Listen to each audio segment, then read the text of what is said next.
Welcome back, everybody. This is another episode in week 4 of my Chatting with Asta series.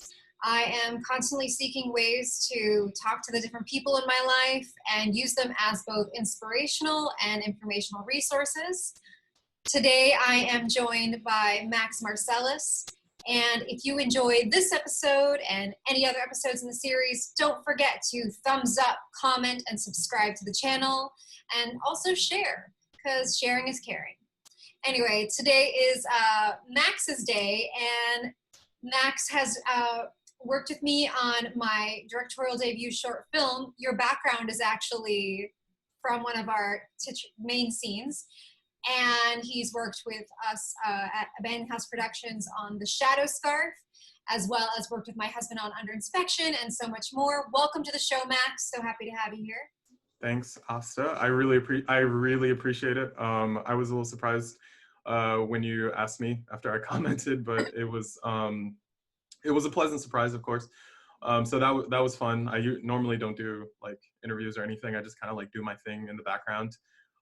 So I thought it would be like a cool new thing to like talk to you and just try to, discuss sort of like the world and also just, our like working relationship, which has been really cool and I would say fruitful. But yeah, I'm so glad to be here.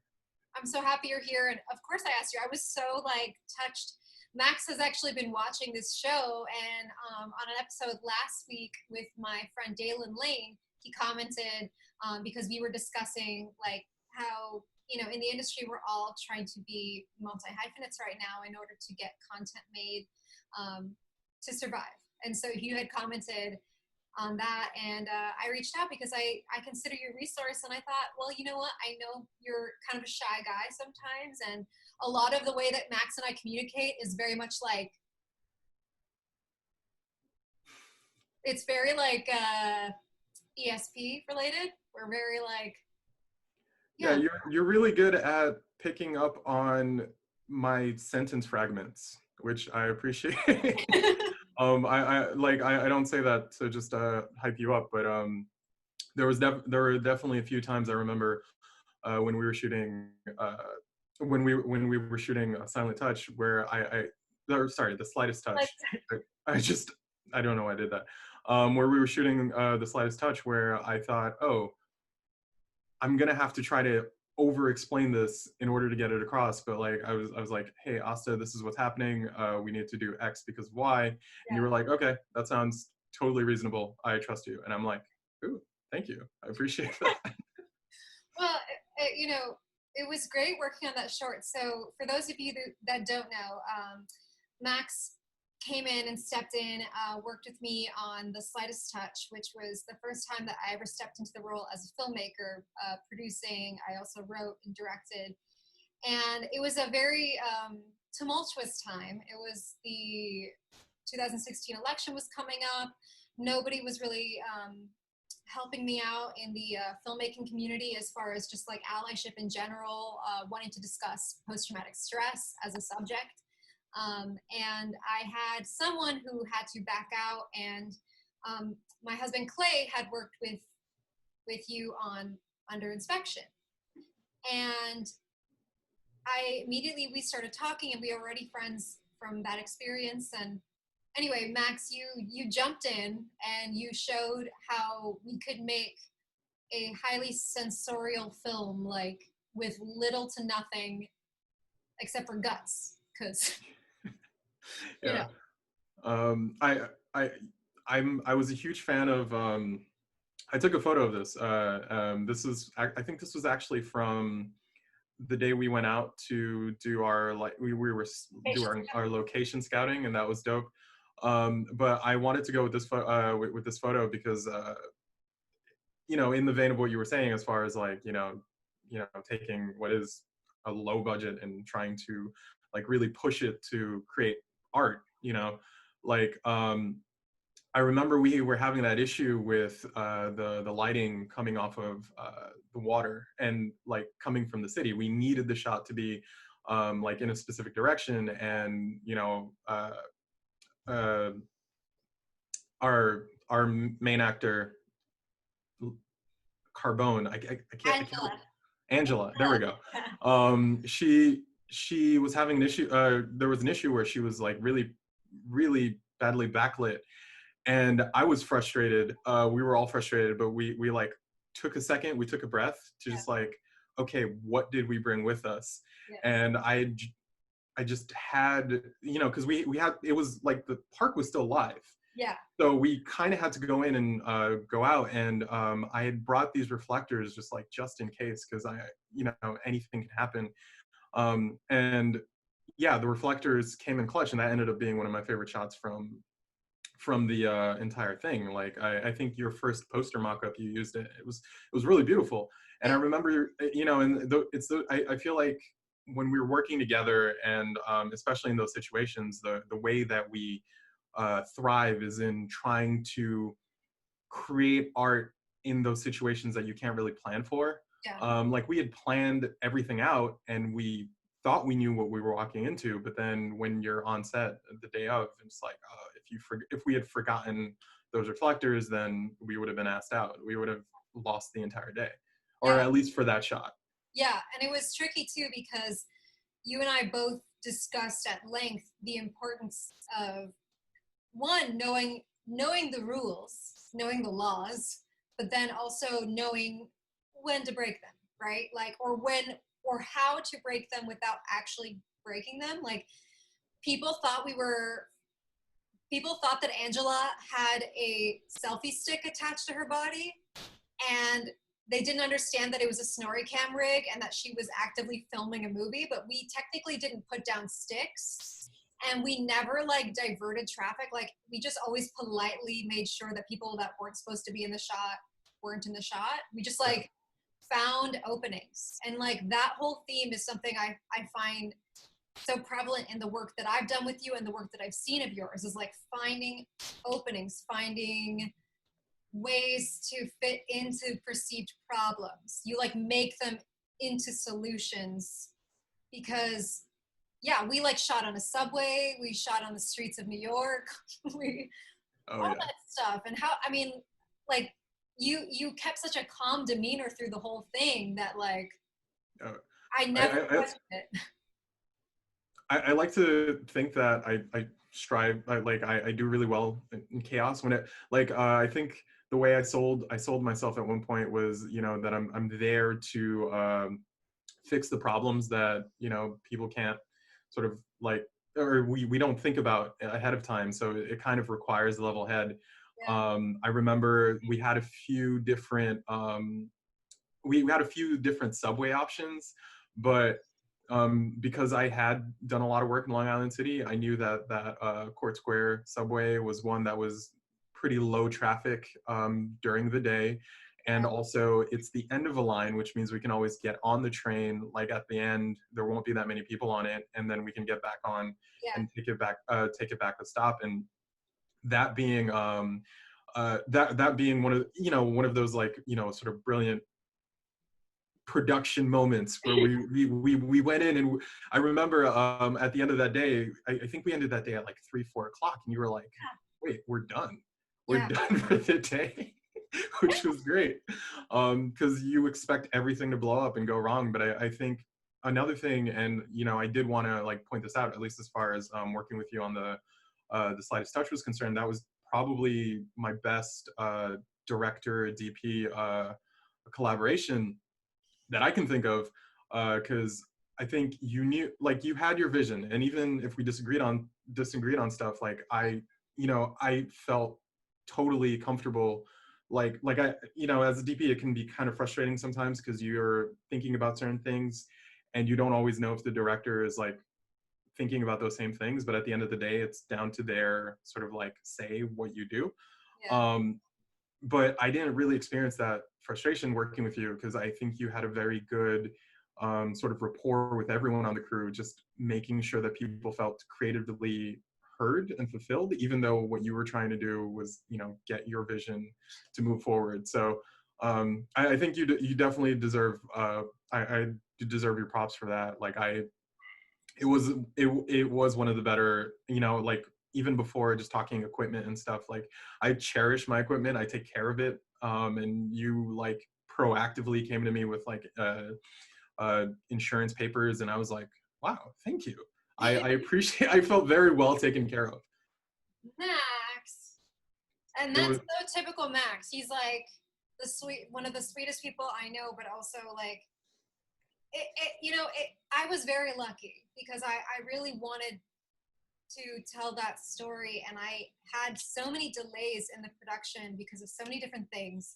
And then by the time that we ended up filming it, but by the time that everything finally came together, we ended up actually shooting it at like such a perfect moment that I was more than willing to roll with the punches. And also really your demeanor. And so to give you guys a little bit more about Max, and then we can talk about this on expansion, is like, Max isn't just a DP. Like, when you work with him, he is the gaffer. He is the side producer. He is going to tell you if what you can do for like free or $0 to save the production, what is more convenient. And he's going to find ways, you're so great at finding ways to expedite the process so that you're not like so focused on what you may have already thought you needed, like, because and I want you to expand upon this, but like when you know the intent of a project, it's easier to know what are your priorities, right? Like, what are the easier shots, what are the things, like if you know what it is, okay, like that shot at the thing, and we shot in an alley, and I mean, I think and I always like given my background, like I always talk about like I'm a million different things because it's just I get into these moods where like I'm like I have to learn this in order to like like I have to go learn color theory, otherwise I'll never figure out lighting. Which isn't true. You don't have to, but for me, for the way that I process things, that's how I learn things, or that's how I just get better at the things that I already know how to do. So when it came to approaching your like vision as a director, I kind of like go back to my like script writing brain, like you can write for the overall story, or you can write for the characters. And I'm always the kind of person who feels compelled to understand the psychology of the characters, to maybe an annoying extent, where I'm like, I need to understand how this character would actually act. If I were to just like wind up this character and let it go, I need to feel that. So when we're approaching sort of like talking about your creative vision, it always, that's where we start. And then I kind of throw myself into like you were saying, you let me know, and I ask those questions. I'm like, you let me know what your vision was, and I embodied that. And then from that place, then you can spread out and you can say, okay, this is how we're lighting the scene. This is the shots we're going to need to get this, across, with an eye towards editing, of course, with an eye towards, what cuts are going to happen where. And on that project, I wasn't going to make those decisions, but, trying to have that coverage in a way that, when you and your editor got to the point where you can make those decisions, you have the coverage that you need to, go one or a few different ways. So I think it's really just about like giving yourself up to the project more than anything else. Because then, because then it's easier. Everything sort of like makes sense, and your ego's out of it. Like ego is, my pet peeve. So once you remove your ego out of it, the project is all that remains, and it's a lot easier at that point to me. Yeah, and it's important that and I think that this is what makes working with you so valuable is, I hired you, compensated you, and made sure to take care of you and communicate with you. But at the end of the day, what you gave back to me was more than what we wrote in the contract. You didn't just provide your services as a DP. You provided your services as as a gaffer, as a person who understands film, and that was so vital to me, because when you're working on something that's so, like, it was such a bare bones project, it is so great to be in a community of people who are like, Asta may or may not know this, so I'm going to tell her without mansplaining it, without like, from a loving place, making sure that it gets done. And I think that some people in general, I mean, that's a spirit that I think you hold in a lot of your life, and in a lot of discussions we've had over the years and months and weeks and days. And, you know, I want to expand upon this idea of not just work ethic, but your idea of teaching empathy through this medium. Like, yeah, I mean. Yeah, there was a quote that I wanted to pull up, and I totally spaced on it. It was a separate quote than the other one. I think it was Roger Ebert who said it, but it was a quote about film, sort of like being the medium that is like most immediately suited to empathy, or it was something like, you know, the medium is about empathy or whatever. I don't remember the quote, but Yeah, I was happy to come across that quote a few months ago, because it is really how I approach filmmaking and sort of understanding it. That was the other reason why, you know, I was attracted to your short. Was I think the idea of, you know, it's so, especially now, it's like really difficult for people to have conversations without bringing in their own bias, without, you know, like the idea of putting yourself in someone else's shoes it's very difficult. yeah. But because filmmaking is such a passive experience, you almost have no choice but to be, to sort of like just take in whatever truth is being presented to you in the moment. And you can, you know, take it or leave it. But at the end of the day, if you make it through the film or you make it through the short or whatever, you will have empathized with that person, at least for a certain amount. You know, it's even built into the structure. The structure is built so that we know what story beat is happening when, and we can empathize with it. You know, it's like, it's film literacy. You know, the audience literacy changes over time, but people know what to expect, and it's through affirming or subverting those expectations that, you know, the art is sort of made. And yeah, for me, it's all about empathy. I don't really, you know, the things that I'm most proud to work on have to do with either, you know, one of my top 5 movies of all time is American History X.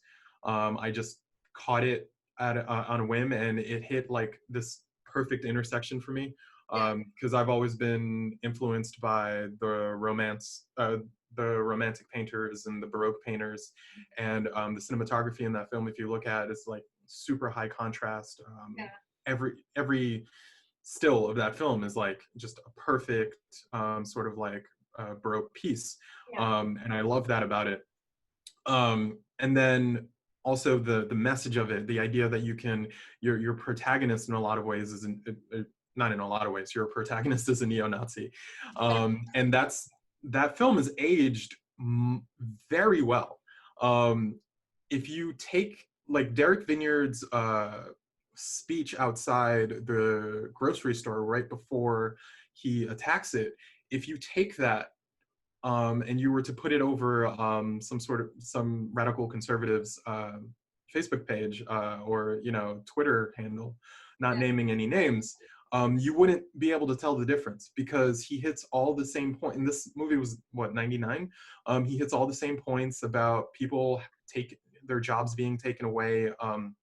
You know, old man who used to run his store, now he's lost his store to the immigrants and stuff like that. The violent, the rhetoric in that movie is way more way more interesting than the violence that it precedes. But it's just, you know, and that movie, it was a labor of love. It really was a unique obsession of Edward Norton and the director, to really get that vision across. And I think it never really got the credit it deserves. It's like, especially now, I think everyone should watch that film. That film is amazing.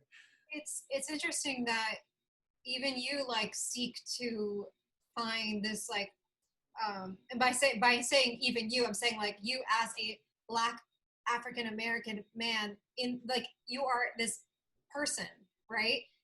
And you are still seeking to understand like somebody who is just not going to be on your side, right? Yeah. I think that what I get from that, and I have that issue too, whatever my enemies are in ideals, physicality, politically, whatever, it is a difficult thing to want to examine those people, right? And to want to try to understand them. But I think you're onto something by saying that when you have things taken away from you or perceived to be taken away from you, it causes this unrest in your soul. And it's something that is going on so much right now. And I think that the worst thing that we can do is come at things from a division standpoint. But as storytellers, I guess it is important to recommend pieces like this and to watch pieces like this and to make pieces like this. And on that note, I wanted to talk about what kind of things do you think people should do if they want to create works of this moment, of these feelings, from home, from, you know, what kind of software do you recommend? What kind of equipment do you recommend? What kind of tactics do you recommend? That's interesting. I can speak from my perspective, just because that's sort of what I'm doing as well. I think this, you know, before protests and stuff, COVID forced a lot of people to become multi-hyphenates and to start, like, you know, everything was taken away. Like for me, my equipment wall has been fully stocked for a while now. So when this happened, if I needed to run out and do shoot a short film, like I could do it. I can still do it. I have all the lights and the equipment and stuff, but I know for a lot of people, it became like a moment of, oh crap, I can't do this thing that I love. Like I can write, but you know, you can stay in and you can write and you can keep writing, but you're still waiting for everything to open up again. So like, I think in those moments, it's easy, or my thought process is to fall back on what I can do well.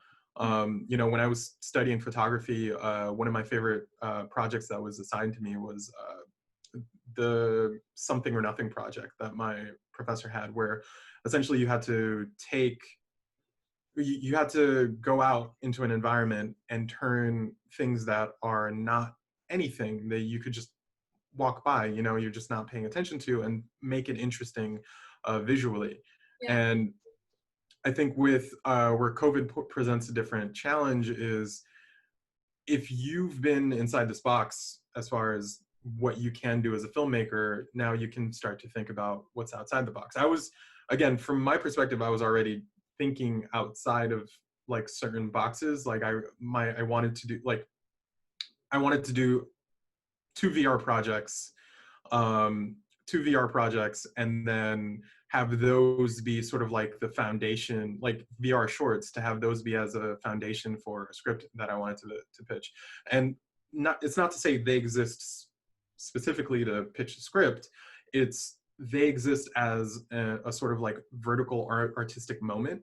Yeah. And then that, you know, drums up excitement so it's separate projects, but they're sort of like linked. Yeah. And for a long time, I didn't know what, like, I was, you know, I'm like a filmmaker, and I'm like, what is my script? What is my idea? And, you know, what is my lived experience that I want to talk about? And I had some anxiety about it, but I also didn't care, because I felt like I was learning as much as I possibly could. Yeah. And I think for some people, it'll be an issue of, what do I need to learn now to get me to the point where, you know, I can realize my vision? Because when I got to that point and I said, oh crap, I have to do VR? Like, what? I have no, like, outside of these projects, I have like zero interest in the format, but it presented a really great way of taking something that requires limited movement, because again, a lot of the problems with VR are that your audience immediately tries to break the box that you put them in, because they want to see what the edges are. But as filmmakers, our job is to, you know, focus people. People try to break edges everywhere. The difference between something like VR and cinema is that we've had decades of people refining techniques to keep people's attention, right? Yeah. But with VR, that doesn't exist. So I was really fascinated by the idea of coming up with the tools to sort of like box my audience in and force them to engage with these difficult ideas. Like the first one, I wanted to do something for Pride Month, you know, just amalgam of LGBTQ stories, and the other one was like sort of directly related to race and racism in America. Like I'm very good history student, I like to say all the time. I think there are experiences that we haven't put to film, and I think maybe VR might be the way to do that. Yeah, and I think what I'm gathering from what you're saying is like VR is a good stepping off point for people to consider, like going like, okay, so if you only have your phone, or if you only have your webcam, or if you only have whatever, what idea can you create and then put it like in that box, but like in a purposeful way, right? Yeah. Like how can you amplify something by like containing it, and how can you, and some of the like, do you have any like what do you call it, like equipment recommendations that you think people should consider? Sorry, I totally I totally missed that part of your question. I apologize. No. Yes. So it's really hard. Software wise, I would say most people can get across what they need with the Adobe Suite. Yeah. That's usually the first thing I give to people. Like if they don't have anything, I'll say, hey, look, here is a totally legally obtained copy of the Adobe Suite. Here, have it. And so that's usually what I say is on software side. That does have its limitations, but the thing is, once you get to a certain point, you're talking about spending tens of thousands of dollars to get more out of your software. So when you're talking about like post-production or like denoising and stuff like that, I always say shoot it right on set, so that you can take it into like the Adobe Suite or into like DaVinci Resolve. Like I'm a huge fan of, over this past year, I've become a huge fan of DaVinci Resolve because it is like sort of like almost a full suite. So between DaVinci and Premiere, you should be good on the software stuff. You don't have to buy the $300 version of DaVinci to get your stuff across. Like either way, it's $300 because again, if you can get a copy of the Adobe Suite that you don't have to pay for every month, great. Like 2017 is amazing. It'll do more than what you need it to do. Yeah. But then DaVinci is a one-time pay $300 license, which is steep, but you'll have it for multiple successive iterations. You can also just get the free license, and that's amazing. Yeah. And there's so I usually say that. Oh, sorry. I was saying there's a lot of companies that are doing 90-day trials right now due to the circumstances. Yeah, exactly. So those two will get you, as far as production is concerned, that should get you all as far as you need to. Caveat, asterisk, whatever you want to call it, when you're dealing with post-production, especially when you're dealing with color, you don't want, that's tricky because to do color correctly, it kind of requires a buy-in, a very, very expensive buy-in. I would say for most people, it probably makes sense to get one decent like color panel and to learn how to calibrate your panel. Like I have a Spider X. It's like $140 and I have it attached. I calibrate my panels periodically just to make sure color looks correct. Yeah.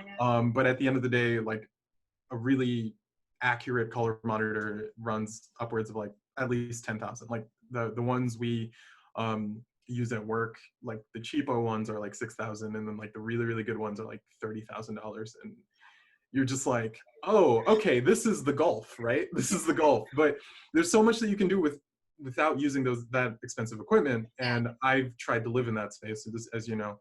And then as far as the hardware stuff, I'm a huge fan of, and I know not everyone is, but I'm a huge fan of the newer products on Amazon. I've gotten a lot of mileage out of those, NEWWER. They're like, there's a lot of stuff that you can get done with those products, even if, the CRI rating of the lights aren't always great, or the tripods aren't, the best, but they will get you far enough. If you want to spend like $400 and you have like a decent kit that will get you like 90% of the way there or 80% of the way there, that's fine, because sometimes it's all you can afford to get there. Like don't spend $700 on a Manfrotto and then have no lights and think somehow it's going to look good. Yeah. Allocating that money. Yeah, at the end of the day, like, I will link some of the things that you've mentioned, but also, like, consider this is an opportunity that if you do want to make things, like, start with the idea and then do the research and figure out, like, what are ways to hack that idea. So maybe you can choose a way to stylize it. Maybe you can choose a way to make it purposefully a little, for lack of a better word, like retro. I don't know, like, play with those lo-fi things.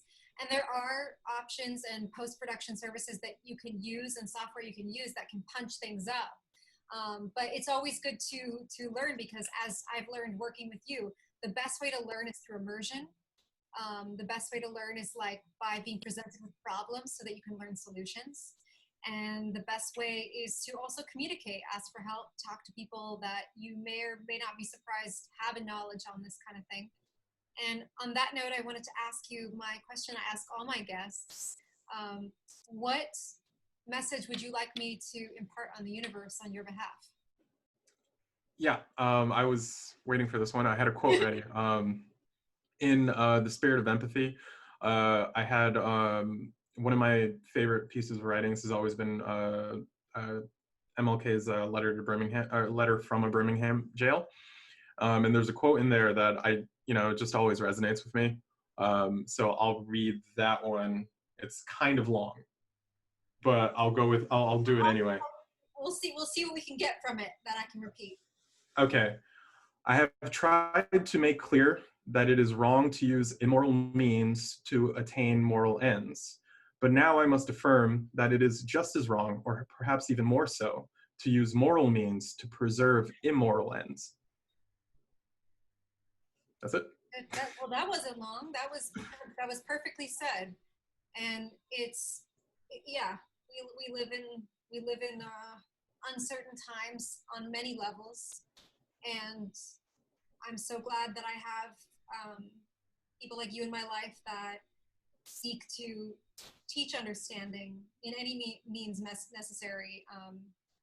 Hopefully more so on gentler ways, but thank you for talking with me today and talking with me always. And if you guys want to check out his work, I will link some of it below, especially the work that you and I have done at Abandoned House Productions together and will continue to do. And thank you so much. My Instagram should be up and running at some point in the future, so we can link that as well. Well, thank you so much for joining the show, Max. Thanks for having me. Of course.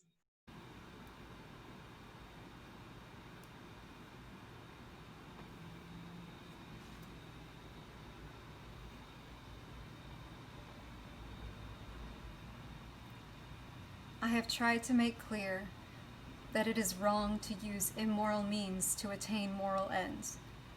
But now I must affirm that it is just as wrong, or perhaps even more so, to use moral means to preserve immoral ends.